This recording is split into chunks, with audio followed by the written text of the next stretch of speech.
Over the past few years, one of the most popular television series has been Downton Abbey. Set in early 20th century, it followed the lives of an aristocratic family and their servants. And they were never short of drama and scandal.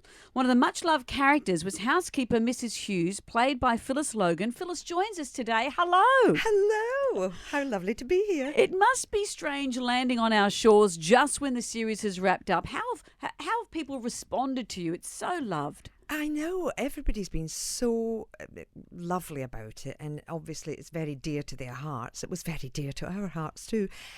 So it's lovely to get that feedback from everybody. Just go and buy the DVDs, guys. Just on Blu-ray. Go and binge watch it again. Yes. You can binge watch it. But it ends up well for your character. She gets married. Oh. I know. Who would have thought? And I love this exchange. I'm asking you to marry me. You can knock me down with a feather. And you're not offended? Mr. Carson, I can assure you the very last thing in the world that I am at this moment is offended.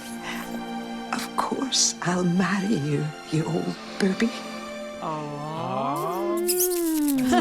When the series started, did you have any inkling that that's what was in line for your character? Not at all. We never have things like an arc for the characters. It's just that you get the script and you find out what's happening just 2 weeks before or whatever. Does it go the other way? If you have a fight with a producer, you get a script the next week and see you being and killed you're not off? in it at all. Yeah. Well, it's well to be keep on their good side. Or you're going off to London, which is like in Neighbours when they got sent off to Brisbane. It means they never came You back. cause trouble, you go to Brisbane. In Downton Abbey, you're going to London. We're sending you to Ripon. One of the things I loved about the show was when you'd see the introduction of new bits of technology. I saw an episode, it might have been the final episode, where a hairdryer arrives. And everyone goes, how crazy, who needs that? That's right, the hairdryer. And we've had a food mixer. Mrs. Patmore in her kitchen has had all sorts of things to contend with. I think I was at the forefront of that when I acquired a toaster, if you remember. I like this newfangled gadget. I couldn't have electricity in the house. I wouldn't sleep a wink. I couldn't sleep a wink with electricity. Or what about this one? I love this one. Good heavens, what am I sitting on? A swivel chair. Oh, it's a work of the devil.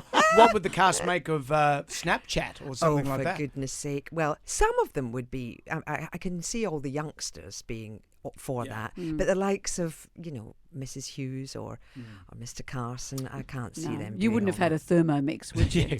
What the hell is that? And you don't want to see Dickie on Snapchat. No. Dickie. No. That sounds disgusting. I was reading that some of the fans of the show, this is just, a few. Rod Stewart, Gary Oldman, Harrison Ford, the Queen. Really? Yes. You didn't no know this? idea. No. Well, let me tell you this. Apparently, the Queen she watches it regularly, and she pointed out that a war medal featured in a scene was a World War II war medal rather than the one it was supposed to be. Good for her. Gee. And happy birthday to... Well, yeah. And happy birthday to my husband, by the way. Today? It's today. And he's not here? No. Yeah. No, he is. What's his name? Kevin. Hello, Kev. Happy birthday, Kevin. Did he mind when you got it on with the butler? He loved it. Oh, really? He is one of these people who he loves watching things like on the telly. He loves watching sci-fi things and war films and all the rest of it. And this is not his cup of tea at all. But he was forced to watch it, and he became addicted. And he was actually in it. The producers didn't even bother asking me if I would mind.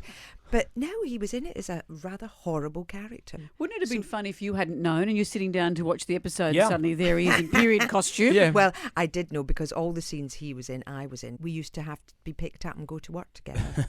It was like bring your husband to work day. And no one wants that. No one wants Not that. at all. Amanda brought her husband to work day and he made a mess on the carpet. we've never got over that. If you could go back in time, would you like to be alive in this period? So it would just have been an easier life, and you'd be out in the country and getting fresh air. Well, you stand with gloves on, with your hands behind your back, saying, "Yes, sir. What would you like, my lord?" But I can do that. Our expectations of happiness were different too. So you found happiness with less. Yeah. Absolutely. Yeah. Yes. Well, the happiness back then was just not to get shot by the Turk in the war. That was it, and not get polio. Get scurvy, maybe. That's all you wanted. Exactly. And if you survived that, then you were as happy as a pig in. What's it? Yeah. And, Downton Abbey, if you haven't seen it, the complete collection is out on DVD and Blu-ray today. I believe so. Phyllis Logan, thank you, and happy birthday to Kevin. Oh, thank you. Lovely to see you.